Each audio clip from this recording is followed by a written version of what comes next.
Hi, I'm Brian Henneberry, and this is my video report on Iraq and Fragments. Right away, in the first few minutes, Iraq and Fragments proves itself to be a truly immersive experience. The shots of Iraq immediately establish the tone and mood of the film and Iraq. In one sequence in the early part of the film, we see an extreme close-up of our young narrator's eye in a car. We then see Iraq from his perspective.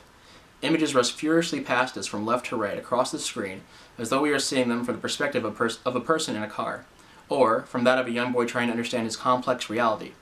The filmmakers further disorient us by using abrupt jump cuts during the sequence. The speed of the images increases and decreases as well to make the experience feel altogether overwhelming. We then see in a more literal sense what Muhammad's world is. The filmmakers show the harsh living conditions that he has to endure, and the boss who Muhammad claims raised him.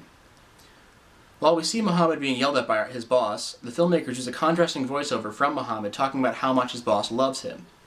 I understood this to be a parallel with Muhammad's boss's feelings about Saddam.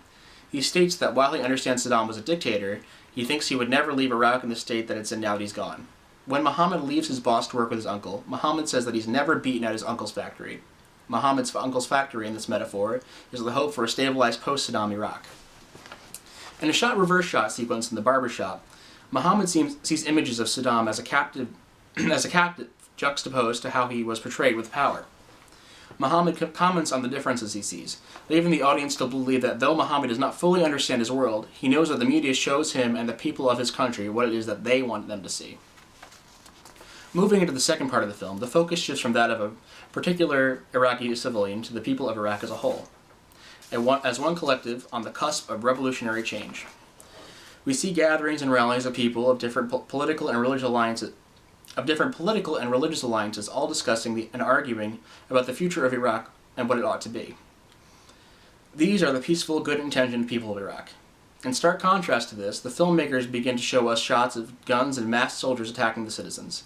These juxtaposed forces are characterized as cruel vigilantes who hope to succeed in taking what they want by force, just as was done in the past regime. In one particular sequence, we see footage of their prisoners being held captive with intermittent commentary from a woman representing the families of those captured. By using these cuts back and forth, we see that these vigilantes are keeping not only their prisoners captive, but also the all citizens in Iraq. When we reach the film's third and final part, we are greeted by another young male narrator. However, a shot of a young boy lets the audience know that this is not Muhammad speaking. This third part centers around the Kurds, a people living far away from the cities of Iraq and the country. The juxtaposition between these two places is made clear by the filmmakers. In this third place, life is more peaceful, there's very little evidence of American occupation, and the society seems more welcome to Western culture. We see this last part strongly in the contrast between Muhammad's school and the schools of Suleiman and Bizar, where they teach students English. Ultimately, Iraq and Fragments proves to me that while the source material of a documentary may be unscripted, there can be no way for a filmmaker to show unfiltered reality. Merely through cinematography and editing, the makers of Iraq and Fragments have told the story of Iraq in their own way from their perspective. And that's my report. Thanks.